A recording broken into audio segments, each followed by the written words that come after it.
Olá, gostaria de falar hoje um pouco sobre a liberdade de expressão na esfera pública, que é um tema candente, mas que se debate em Portugal pelo menos desde o século XIX.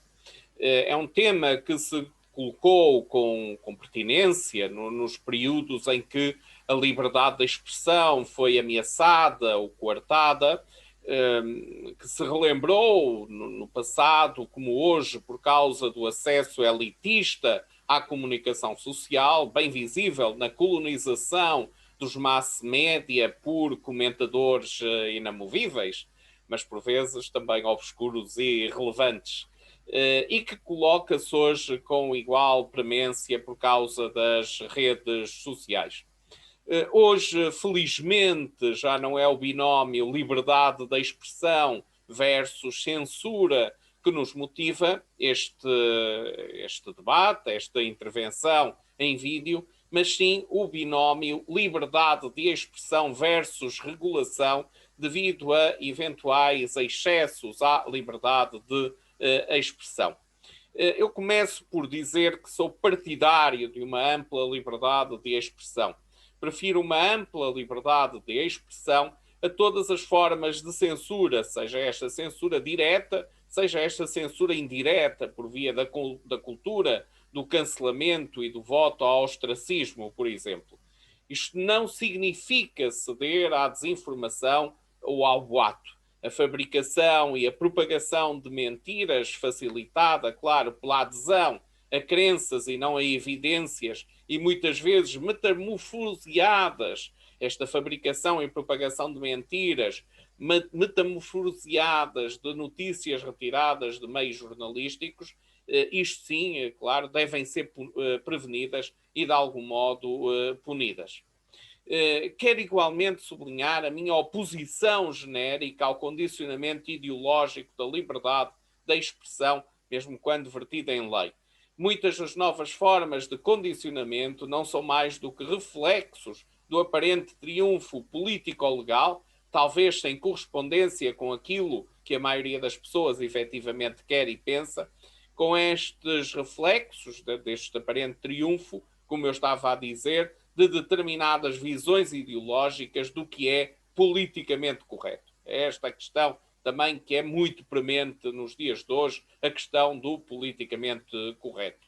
Pessoalmente, admito politicamente incorreto e até mesmo o insulto com graça na confrontação ideológica mediatizada. E considero que devem ser os tribunais e, não diria apenas, mas sobretudo os tribunais, a decidirem sobre eventuais excessos à liberdade de expressão. Mas estamos a assistir efetivamente a tentativas de hiperregulação da liberdade de expressão, quer nos meios massivos, quer nas redes sociais.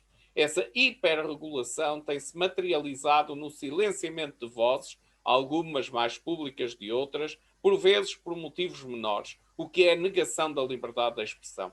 Eu posso dar exemplos, aconteceram com colegas, crítica à adoção masculina de tendências na moda feminina, que se pode colocar na esfera do senso e do gosto. Já houve pessoas que foram suspensas de redes sociais por fazerem críticas a estas tendências na moda. Crítica política, crítica a questões relacionadas com a sobreposição da identidade à comunidade, incluindo a omnipresente igualdade de género, crítica à imigração descontrolada para a Europa, simples anedotas e por aí fora. Portanto, vários amigos e colegas, professores e camaradas jornalistas de vários países que eu acompanho ou que são meus companheiros já foram silenciados, pelo menos no Facebook, que é a única rede social que eu vou usando, e foram silenciados por motivos fúteis que nenhum tribunal condenaria como abuso ao direito à liberdade de expressão. Claro que nas redes sociais se abusa de uma linguagem rasteira, mas não será a censura impedi-la. Aliás, não teremos também direito a empregar linguagem rasteira ou até mesmo direito ao insulto? Bom, em Portugal temos menos liberdade de expressão hoje, é uma coisa de que estou perfeitamente convicto. Temos hoje menos liberdade de expressão do que havia durante grande parte do século XIX. pelo menos pelo lado positivo, as questões da liberdade de expressão já não se resolvem em duelos, como muitas vezes aconteceu. Há, de qualquer modo, um medo absurdo àquilo que é alegadamente politicamente incorreto numa sociedade que certos setores prefeririam ser de pensamento único, em que tudo é ofensa, em que minorias hiperativas, muito influentes na esfera pública e social, desejam condicionar o pensamento de todos, mudar as formas ancestrais de convivialidade e as convenções sociais que ainda vão dificultando a liquidez social de que fala Bauman em favor da sua ideia de um novo normal, em que a igualdade comunitária é substituída pelas lutas identitárias e em que a ideia de democracia como direito à expressão da vontade individual pelo voto é substituída por uma noção de permanente confrontação identitária. Estamos já a falar de uma democracia não da comunidade, mas sim da identidade. De uma democracia identitária, portanto, e não de uma democracia cidadã e comunitária. Existe, de facto, uma hipersensibilidade perante formas mais agressivas ou simplesmente mais irónicas e satíricas da expressão, superficialmente caracterizadas às vezes como discurso de ódio por novos censores. Além de que, como nos ensinam as teorias da comunicação há dezenas de anos, é difícil ou quase impossível mudar opiniões, especialmente a curto e médio prazo, depois destas serem formadas. A curto e médio prazo, as pessoas só são convencidas daquilo que já estavam convencidas. Daí que se exponham predominantemente a mensagens que confirmem os seus pontos de vista e cristalizem as suas opiniões do que a mensagens que os desafiem. Por isso, a tão falada bolha ideológica nas redes sociais, que não é mais do que um reflexo do que existe e já existia nas atitudes das pessoas perante os meios de comunicação massivos. Regressando à minha tese, o abuso da liberdade da expressão em assuntos que não estejam relacionados com a propagação de desinformação e mentiras deveria ser da competência dos tribunais e não de uma mão cheia de entidades regulatórias ou de novos e jovens censores contratados pelas redes sociais que agem sem competência, conhecimento ou mesmo bom senso.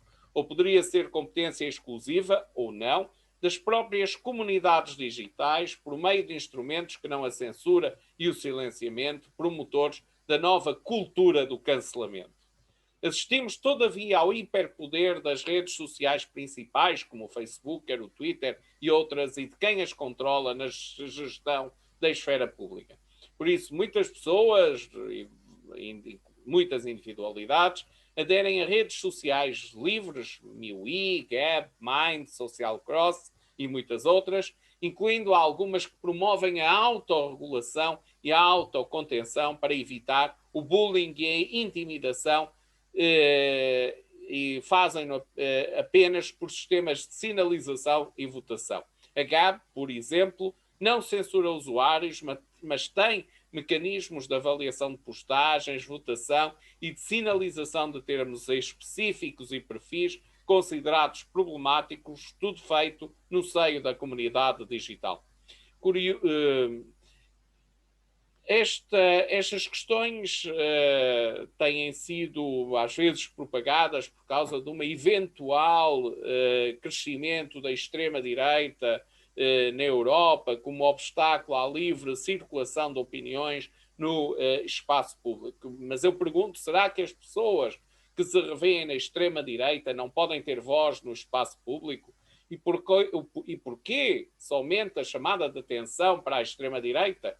Porque não a extrema-esquerda, nomeadamente esta nova extrema-esquerda, que se revê mais nas lutas identitárias, fracionárias e fraticidas do que na luta pela igualdade, que era a luta da esquerda progressista, do socialismo democrático e da social-democracia.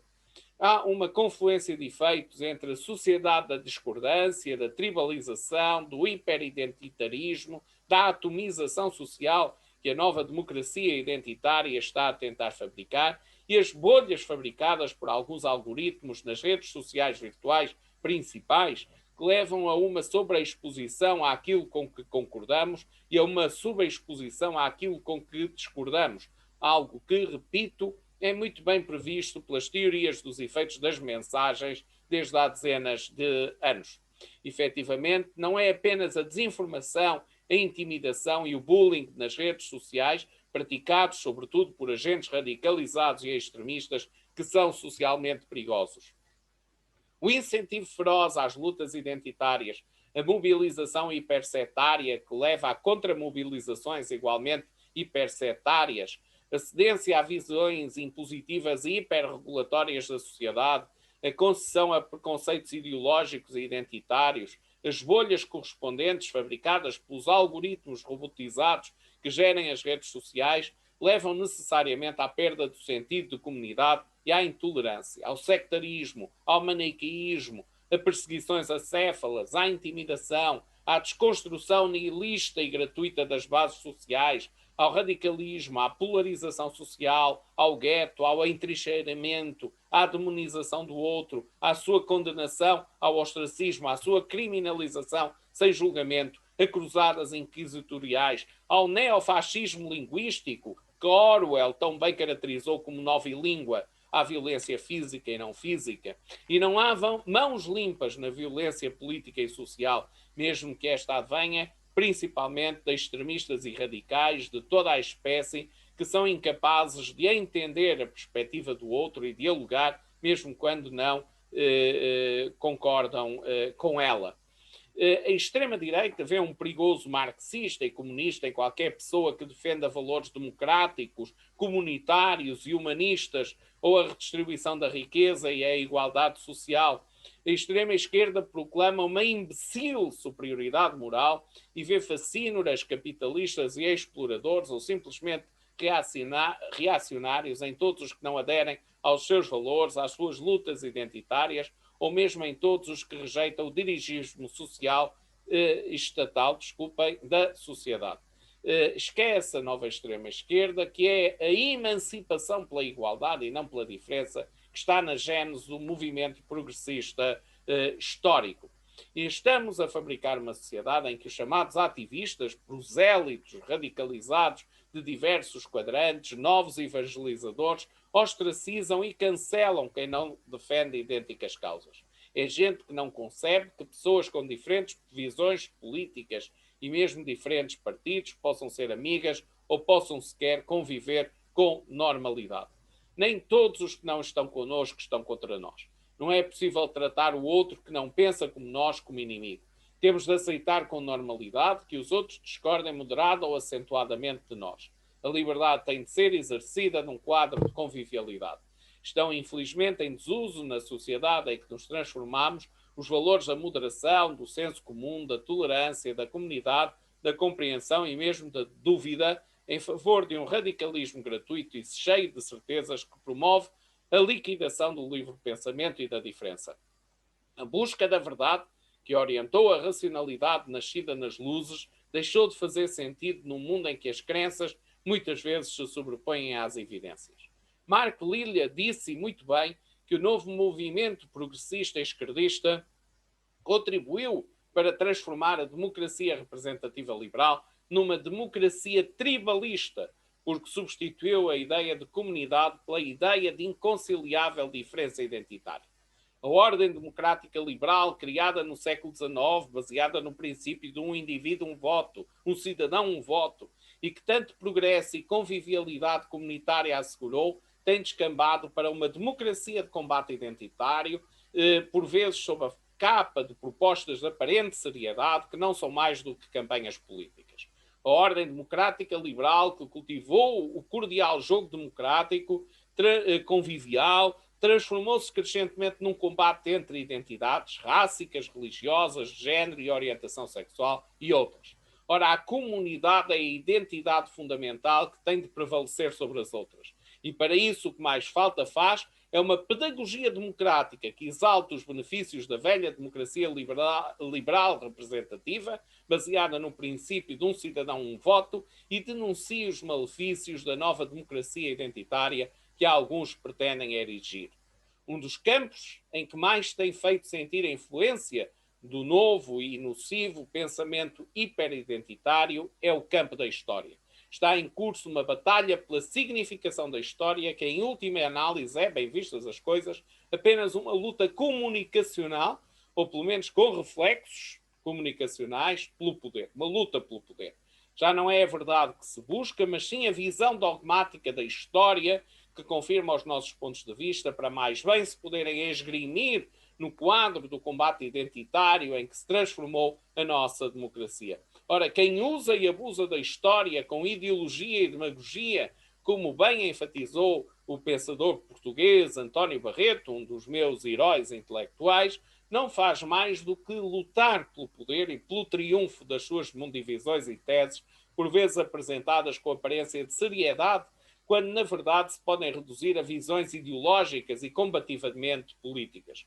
No mundo de comunicação, a comunicação, pois, e a história também, são campos de batalha de enorme importância. A história é um dos campos simbólicos mais relevantes para uma comunidade. Usar conflitualmente a história no combate político identitário, quererem apoderar-se da história para ganharem o poder, é uma das marcas dos novos extremismos. O poder não se ganha somente com votos, nem sequer com as armas, mas também com os símbolos históricos que povoam e alicerçam uma determinada cultura, com as narrativas históricas que semanticamente dão consistência ou, pelo contrário, desafiam a comunidade, promovendo a sua divisão identitária. Fabricar histórias dos vencidos e das minorias ou qualquer outra fabricação histórica identitária em detrimento de uma história que busque na sua globalidade, mesmo confrontacional, a verdade histórica, ou aviltamento, a condenação e a reinvenção do passado de Portugal ou de outros países e da própria humanidade, não é mais do que uma luta de poder em favor de uma nova concepção da democracia como espaço de combate identitário que apenas promove gratuitamente a desintegração social e a ascensão dos extremos. Para o historiador Timothy Snyder, a defesa da democracia depende da existência de um conceito comum sobre o que é a verdade pelo maior número possível de cidadãos. Mas num mundo hiperconectado digitalmente, os autoritarismos e radicalismos espalham desinformação. As democracias têm de fazer mais para proteger a verdade e desenvolver uma pedagogia democrática que, salvaguardando e protegendo as maiorias e as minorias que se formam em redor dos diferentes assuntos, democracia que salvaguarde e proteja também a comunidade consensualizada pela igualdade, contrapontos aos exageros e radicalismos identitários daqueles que veem na democracia apenas o espaço de uma constante conflitualidade identitária. Muito obrigado pela sua atenção.